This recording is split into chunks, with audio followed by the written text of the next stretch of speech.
Oh shit, I accidentally already started filming. Well, as long as this doesn't fall over, that's okay with me. Also, my house is a mess. I've decided not to care. Hi, hello. It's been a hot minute. I'm sorry. In the name of full transparency, to be completely honest with you, I don't remember how this works. So I'm just gonna have a chat with you. I figured I'd just come on here and chat to you about books for a second. Because that's why we're all here anyway, isn't it? To talk about books.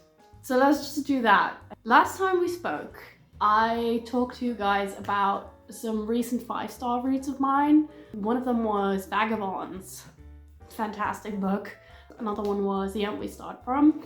And the last one is one that I'm also gonna talk about again later because I just really want to. Now I'm just gonna tell you about everything that I read since then, which is not much, to be honest with you. First of all, I conquered this, Hard Times by Charles Dickens. Honestly, I had worse expectations because it's Charles Dickens.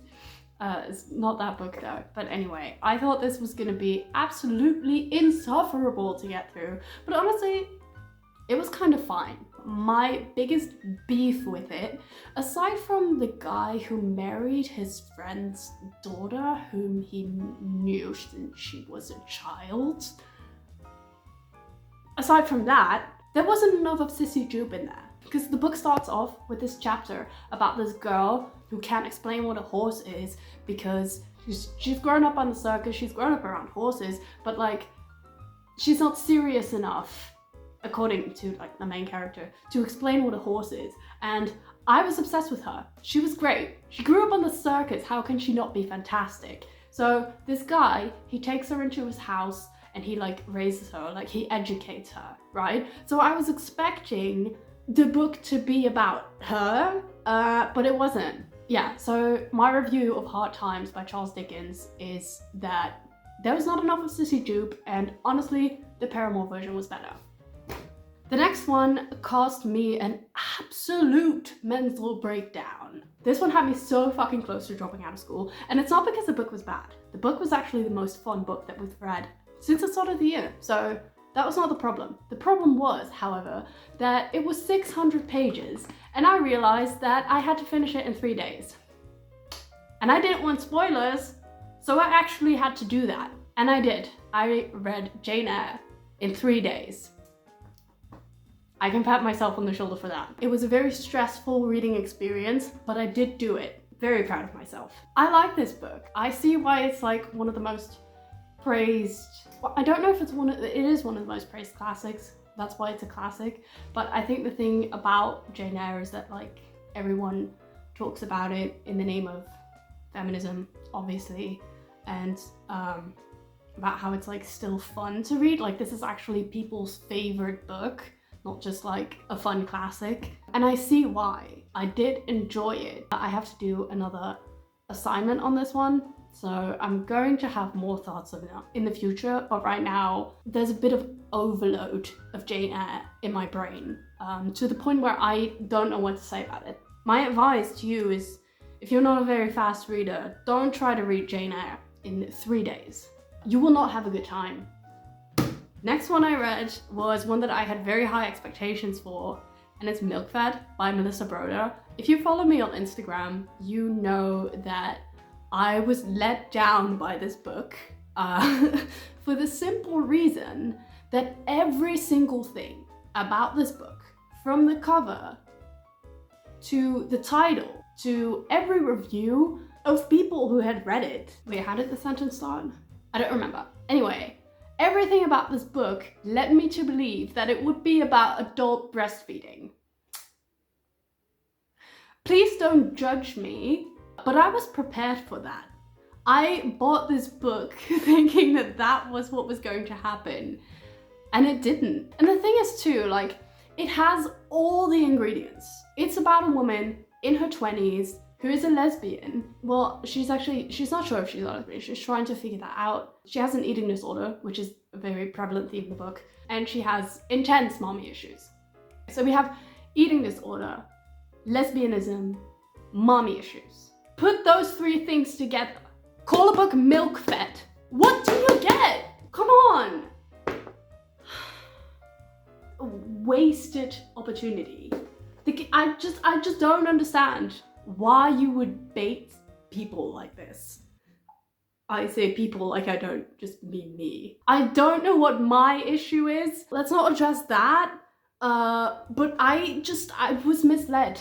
I had different expectations for this. Other than that, I did think it was an alright book.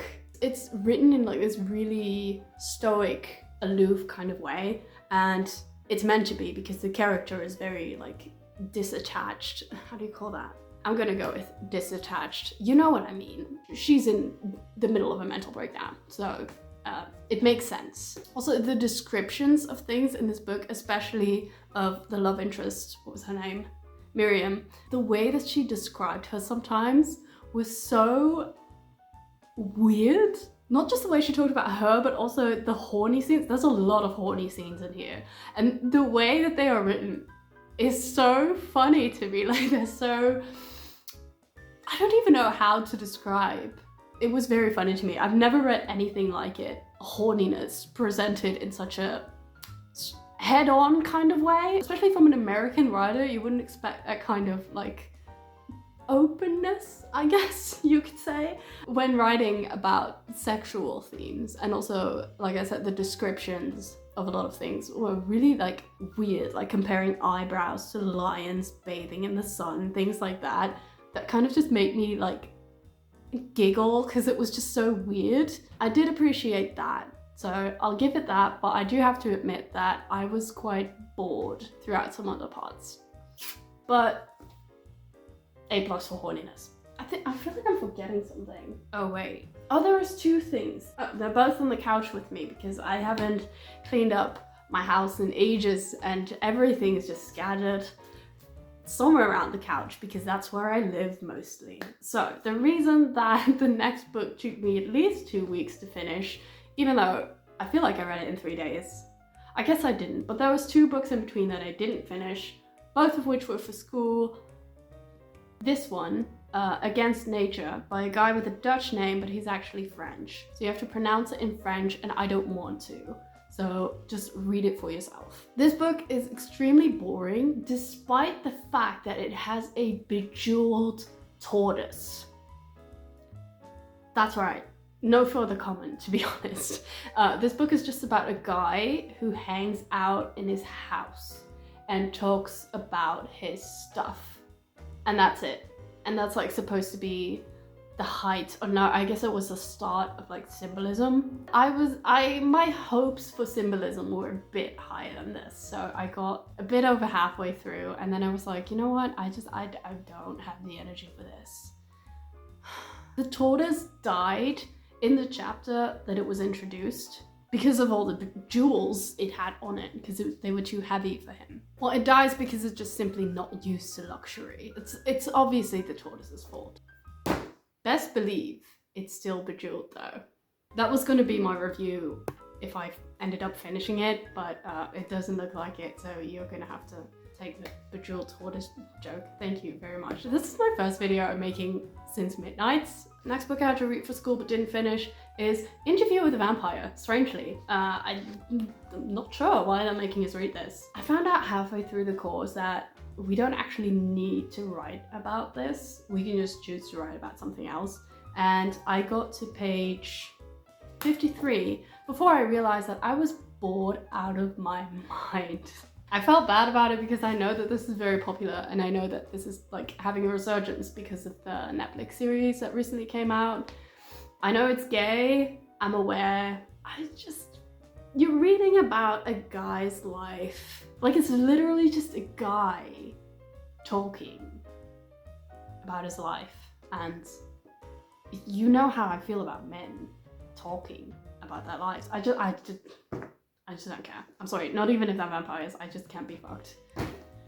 If it's not Buffy, honestly, I'm just not gonna care about the vampires. I don't even care about the vampires in Buffy, to be honest with you. I don't know who Spike is. I especially do not know who Angel is. I care about Darla, and I care about Drusilla. Maybe I do care about some. Well, Obviously, the theme is I care about female vampires. There we are. Thank you. I care about Carmilla. Cool. Why aren't we reading that, huh? That was the first vampire novella. That is also having a resurgence, by the way. I'm not sure why. I read the Carmilla novella in 2013. When was Carmilla a thing? 2014?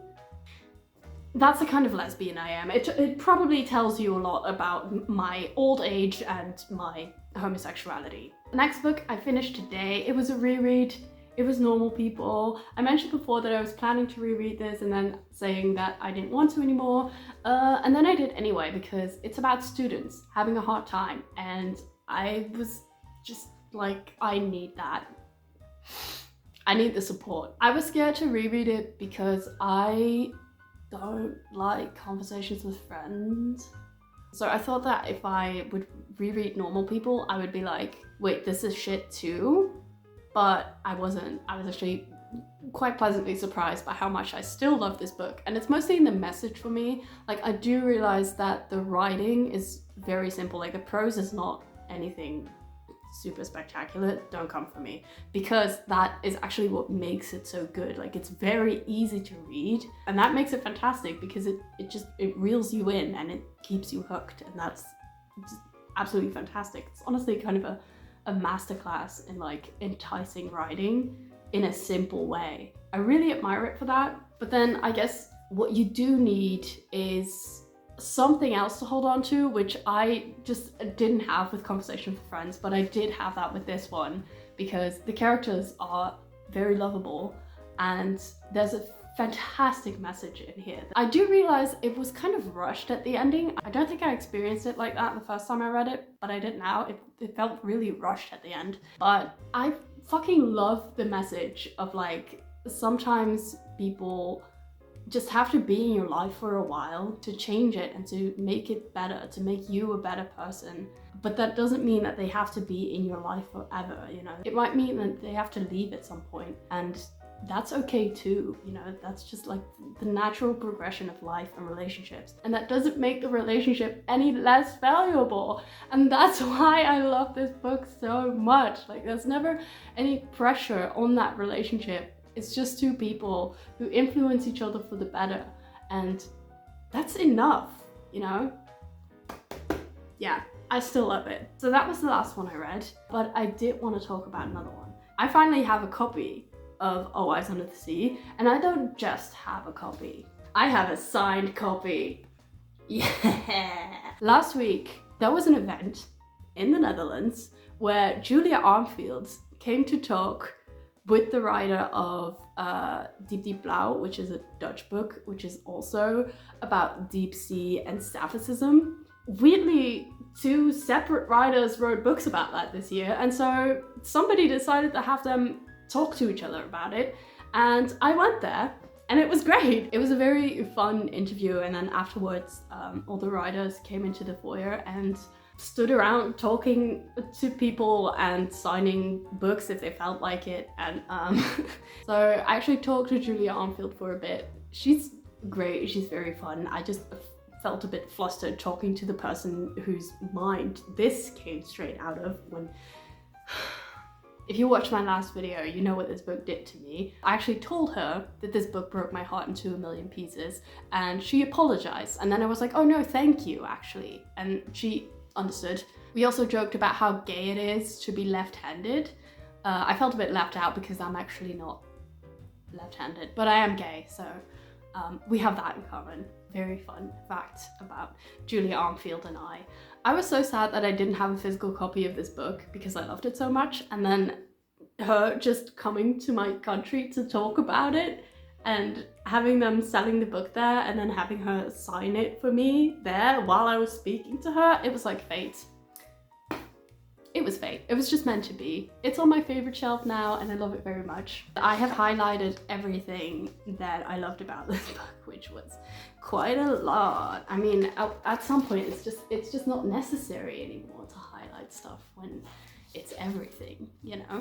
I also got her book, Salt Slow, and she also signed it for me. I think I'm gonna read this like right after filming this. I can't get over how pretty this cover is. Look at that. that's what I've been up to recently, reading wise. YouTube wise, I don't really know what to tell you. I have filmed some stuff that I still need to edit, but like I just do not have the time. Also, next month I'm going to have top surgery. That's a crazy thing to say, like I can't believe I'm saying that, but it is great because it means I won't have to freeze my tits off anymore, because they'll be gone. But yeah, while I'm recovering, I hope that I have some more time to edit videos. Who knows, maybe I'll be passed out most of the time. I'm going to film the film-themed video that I've been promising for months after this, and then I'll upload it at some point. I'm going to do my favorite books of the year video, obviously. That's the law of booktube, isn't it, kind of? And I don't know, at this point, you know, we'll see where life takes me. If you're still watching this, thank you very much. Let's keep in touch. Read Stonebridge Blues, please. And also just hang in there. Life is rough. We're all in it together. So I'll see you next time. Bye. I feel very weird about this ring light, but I have it now and it's set up. I can do this. Oh shit. Ew, that makes me look dead. Yeah, cool. Okay. It can't go less bright than this. Bruh, this thing was €6. It's not supposed to be that intense.